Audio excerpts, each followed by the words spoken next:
In 1965, the Soviet Navy had a problem it couldn't solve. U.S. nuclear submarines were operating in open ocean areas where no Soviet aircraft could reach them, too far from runways, too deep for surface ships, too fast for conventional patrol aircraft. The platform they commissioned to fix this looked like nothing in any Air Force inventory. 50 tons, 12 engines, vertical takeoff from open water in any sea state. It flew at wave height 10 meters above the surface, where ground effect physics made it faster and radar couldn't see it. It was the most capable ASW platform ever designed. It never hunted a single submarine. The problem the Soviet Navy was trying to solve in 1965 had a specific geometry. U.S. Navy nuclear submarines, the Polaris-armed boats of the George Washington and Ethan Allen, classes were operating in the open North Atlantic and North Pacific at ranges that put them beyond the practical reach of Soviet land-based patrol aircraft. The submarines didn't need to approach Soviet territory to be a threat. They could launch from positions thousands of kilometers from any Soviet coastline. Prosecuting those submarines required a platform that could reach open ocean operating areas without depending on forward air bases, aircraft carriers, or calm water conditions for takeoff. The Soviet Navy had none of those things in sufficient quantity or geographic distribution to cover the operating areas that mattered. Fixed-wing patrol aircraft, the Soviet equivalents of the American P-3 Orion, required runways. Runways were fixed, known, and geographically constrained to the Soviet periphery. The open Atlantic and Pacific were beyond practical patrol range from those bases for sustained operations. Helicopters had the range problem in the opposite direction, capable of operating from ships, but unable to carry the sensor payload or sustain the patrol endurance needed for open ocean prosecution. Surface ships could carry the sensors and the weapons, but submarines operating at depth and speed could disengage from surface ship prosecution at will. What the Soviet Navy needed was a platform that carried heavy sensor and weapons payload, operated from the open ocean surface without port facilities, could take off in sea states that grounded conventional seaplanes, flew fast enough to reposition between contacts, and did all of this without presenting a radar signature that would allow the target submarine to vector its own country's assets against it.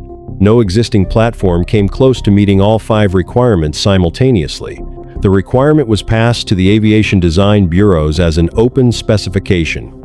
The response that emerged from OKB-2, the Bureau of Roberto Bartini, was the Vertical Takeoff and Landing Aircraft 14, the VVA-14. Roberto Bartini was not a conventional Soviet aerospace engineer. He was an Italian communist who had emigrated to the Soviet Union in 1923, survived Stalin's purges despite a decade in the labor camps, and continued designing aircraft through circumstances that would have ended most careers permanently. His design philosophy was consistent across his work. Mission requirements were non-negotiable constraints. Engineering conventions were variables to be discarded when they conflicted with mission performance.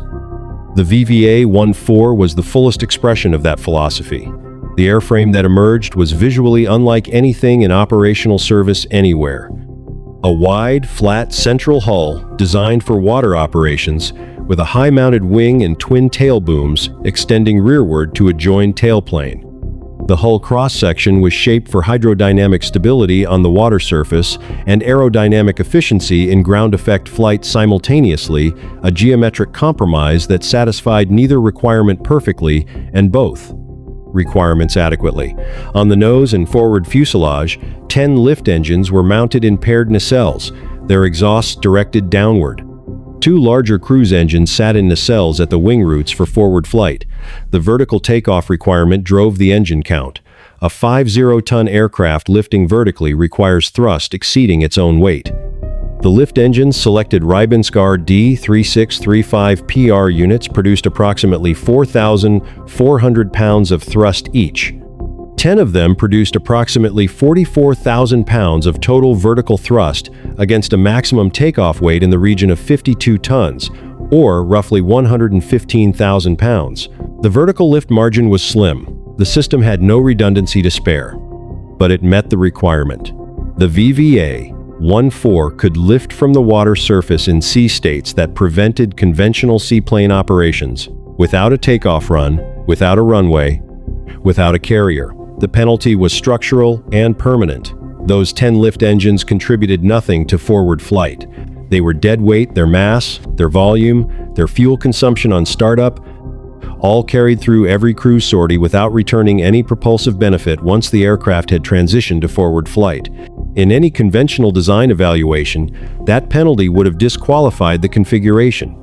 Bartini accepted it because the alternative, a conventional seaplane takeoff run in force 3 to 4 sea states, was operationally unacceptable for the mission profile. The dead weight was the price of the requirement. Water operations required a secondary solution. Fixed floats would have provided water stability but imposed hydrodynamic drag at cruise speed that was unacceptable for the transit performance the mission required. The VVA-14 used retractable inflatable pontoons, fabric and rubber assemblies that inflated for water operations and retracted flush with the hull for flight. The concept had no direct precedent in operational aircraft. The engineering development of pontoon systems capable of surviving repeated inflation cycles, water impact loads, and the mechanical stresses of transition between configurations consumed a significant portion of the early program timeline. Once airborne and transitioned to forward flight, the VVA-14 was designed to cruise at 10 to 15 meters above the ocean surface. At that altitude, below 1 full wingspan above the surface, the aircraft entered the ground effect regime. The wings downwash, normally dissipated into free air below the aircraft, instead compressed against the ocean surface and created a high-pressure air cushion between the wing and the water.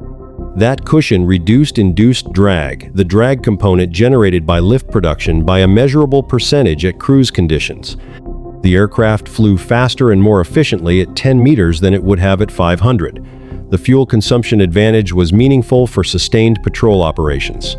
The radar invisibility was absolute, flying below the radar horizon of any surface or airborne system not in its immediate vicinity.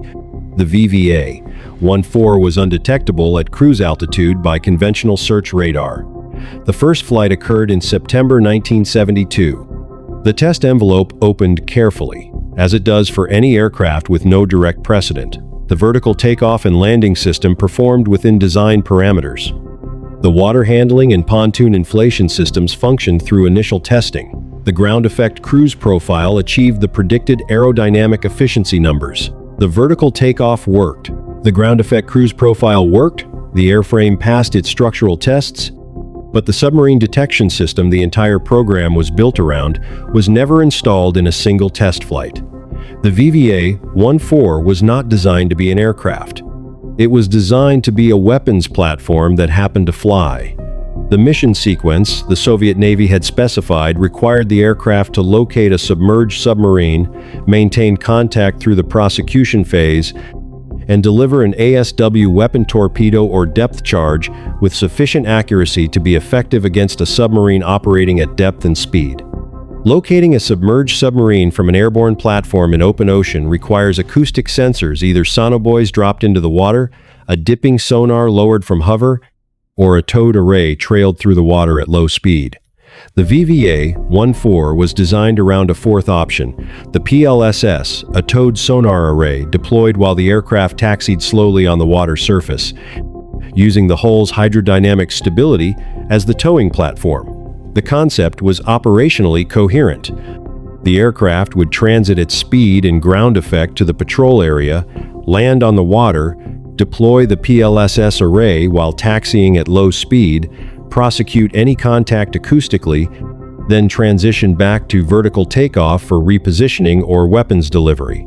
The cycle used each of the aircraft's 3 operating modes: cruise flight, water surface operations, vertical takeoff, in a sequential mission profile that justified each capability by making it essential to the next phase. The PLSS system integration was never completed.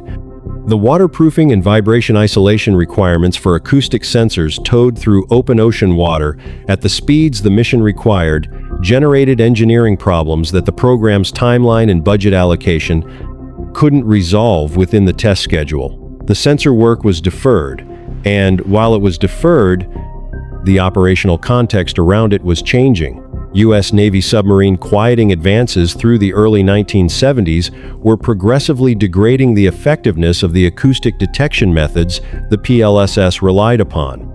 The Los Angeles-class submarines entering service from 1976 onward were significantly quieter than the boats that had defined the Soviet acoustic detection requirement in 1965. A towed passive sonar array, optimized against the acoustic signature of a Polaris-era submarine, was becoming a less reliable detection tool against the platforms it would actually face in service. The sensor system was becoming technically marginal before it was ever operationally deployed. Bartini died in December 1974. Without its originating designer, the program lost the internal advocacy that had sustained its unconventional configuration against institutional pressure for a more conservative approach.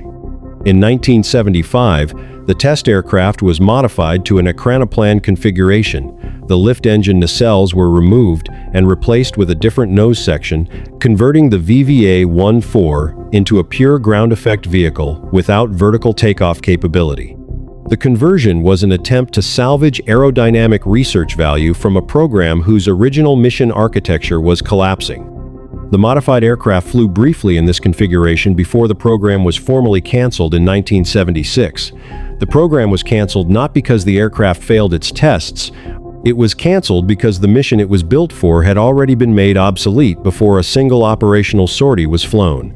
Soviet Navy ASW doctrine through the late 1970s shifted toward nuclear submarine-based prosecution using Soviet submarines to trail and prosecute U.S. submarines and surface ship towed array systems operating in defined barrier zones.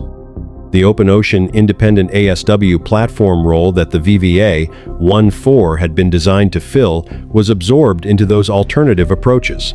The niche existed in 1965. By 1976, doctrine had moved around it. The sole surviving airframe, the ecranoplan conversion hulk, remained in outdoor storage at the Zhukovsky Flight Test Facility through the following decades. Without the resources for proper preservation, it deteriorated. What remains is a partial structure, significantly degraded from its flight configuration, representing the only physical record of the program. The aerodynamic data gathered during the VVA-14 test program fed directly into subsequent Soviet ground effect vehicle development. The Lun-class ecranoplan, a missile-armed ground effect vehicle that entered Soviet Navy service in 1987, incorporated aerodynamic principles whose validation traced partly to the VVA-14 test. Data. The ground effect cruise efficiency numbers, the wave height radar invisibility profile, the hydrodynamic hull geometry, each of these had been demonstrated in flight before the program was canceled. In the 21st century, both the U.S. Navy and the Chinese PLA Navy have active ground effect vehicle development programs. The physics they are working with, the compressed air cushion below one wingspan altitude, the induced drag reduction, the radar horizon invisibility at wave height, were validated in open ocean flight testing by a program that was canceled 40 years before those modern efforts began. The machine failed its mission. The physics it proved never went away.